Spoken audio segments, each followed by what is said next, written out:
What's up guys, welcome to G Whiskey. My name's Jeff. Now this is a channel where I offer my thoughts and opinions on a specific whiskey, and if you stick around to the end, I'll be giving it a score as well. If that sounds interesting, hit subscribe down below. And with that out of the way, why don't we jump into our review. Today we're looking at Oban Distillers Edition. Stick around.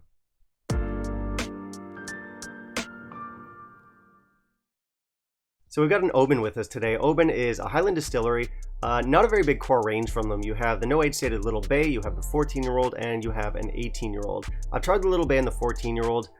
It's a nice distillery, not one of my favorites, but definitely some unique flavors in there. Eventually I would like to get around to trying the 18-year-old. What we've got today is the 2019 release of their Distillers Edition.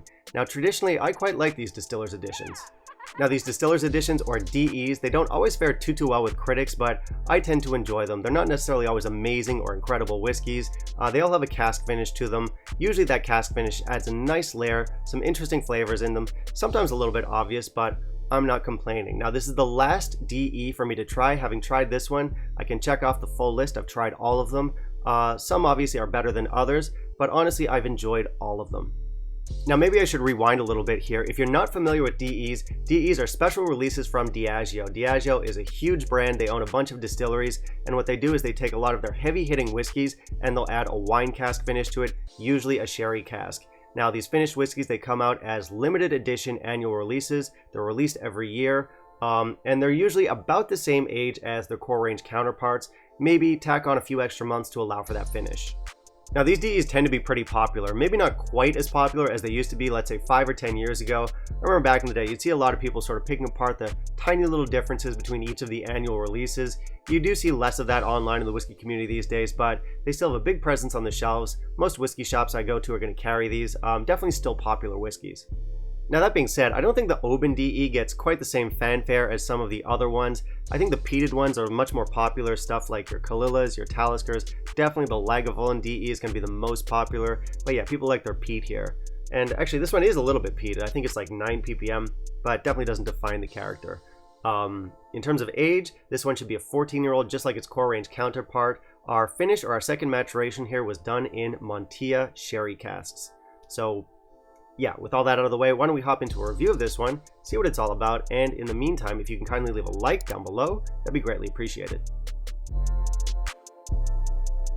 Now with regards to specs, these DEs come in at the same strength as their core range counterparts, so our Oban here is at 43% ABV. This is going to be a chill filtered expression, and it is not naturally colored, so we do have E150A in here. Now we do pay a premium when we're buying these Distillers Edition bottlings, and I realize part of that cost has to go to the sherry barrels. Those sherry barrels must cost a pretty penny, but for the extra money we're paying, it would also be nice to get natural presentation here. So you can see our unnatural color here. With regards to presentation though, I do like this bottle. I think it looks great. I think it's got a great color scheme. I like the composition of it. I think the sort of like blue and gold look really classy. You do have some noise on the sides here. There's more on the box, but it doesn't detract from the look. Great looking bottle here. I'm going to give it a presentation score of 5 out of 5. Now that's going to be for aesthetic purposes only. You're not actually getting much info here.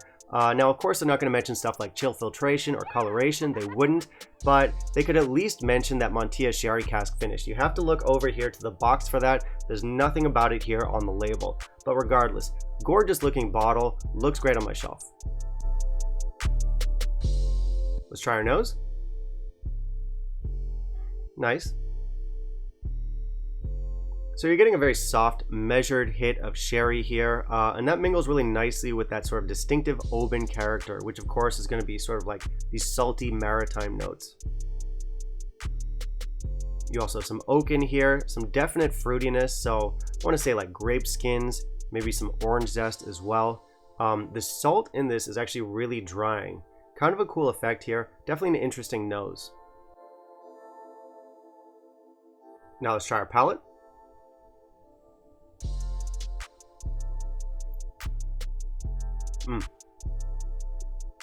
Okay, so this is a drying whiskey. That salt comes in, that oak comes in, an overall sort of drying effect in your mouth. I do like the sherry influence in this whiskey. I think it's very unique. There's a great sort of like grapey fruitiness in here, so like Concord grapes. You also have some orange in here. There's some hazelnut. There's some salted caramel, some milk chocolate. Now let's try our finish.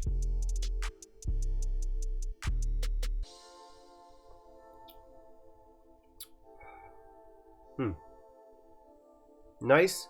We're getting more biscuity here. So like caramel stroopwafels, dulce de leche, banana pancakes, kind of some fun notes in there. Still have that sherry, those red berries. Good integration of the coastal notes still. I'd say finish is medium in length, kind of dances between sweet and salty, leaning a little bit more towards that salty side. So this is a pretty nice one. I think it's different from a lot of the other DEs out there. I do like the DEs, but a lot of them are pretty easy access, sherry forward, casual sippers. This one does come in with a little bit more character, a little bit more personality, and some decent complexity. I like the interplay between the Oban spirit and that sherry finish. It's an interesting whiskey. Now, admittedly, Oban has never been one of my favorite distilleries, but I can't say it's not unique. Definitely a whiskey with a distinctive character, and that's very much on display here. You have those coastal notes, you have that very faint peat, you have those caramel notes. Comes together beautifully with that Montilla sherry cask finish. Pretty robust flavors for 43%. Not only that, just in terms of those flavors, they don't come across quite as cookie cutter as some of the other DEs out there. Not infinitely complex, but very good complexity to this one. I think the sherry really suits the Oban character. I would like to try more Obans with a big sherry hit to them. I know there's a bit of sherry in the Little Bay. Little Bay, kind of a hit or miss whiskey for me. None in the 14. I'm not sure about the 18, but I don't think so. Maybe I should start looking around for IBs because I do think Oban and sherry, pretty good match. So yeah, I like this stuff. Even though Oban's never been a favorite, I think it really suits the character of this whiskey. Comes across balanced, pretty full for that ABV. Can't really fault it for much, so my score here is going to be 87. Yeah, no real hot takes on this one. It's just really solid. I think if you like Oban, you're going to like this. I think if in general you like sherried whiskeys, you're going to like this. It is unique, but there's nothing offensive here. The Oban character is very much on display, hasn't been overwhelmed by the cask. Not only that, I like that kind of salty, oaky drying effect that it has. Like I said, this is the 2019 release. They have since put out the 2020 release. Haven't read too much on that one, but I have seen a few reviews for the 2019. The general consensus is that this is better than a lot of the earlier releases of Oban DE. Now, having never tried any of them, I can't really compare, but I can tell you that I have enjoyed this bottle. Speaking in terms of value, I do think it's worth picking up. Now, I'm not sure how consistent the prices are internationally. I checked Master of Malt. It is a little bit more expensive than what I paid for it here in Taiwan. But even at that price, I would still say try it once. Like I said, it's a characterful whiskey. It's an interesting whiskey. Not quite as cookie cutter as some of those other DEs. Now, comparing it to other Obans, I like this much more than Little Bay or the 14-year-old, so I'm okay paying the extra money for it. Alright, that'll be it for me today, guys. Thank you very much for watching. As always, hit subscribe down below, click that little bell icon, and of course, smash the like. Now, I do want to hear from you. Have you tried the Oban DE? Which release did you try? How would you compare it to the 14? And finally, down in the comments, let me know what you want to see me review next, and I'll keep it in mind for my upcoming videos. Bye, guys.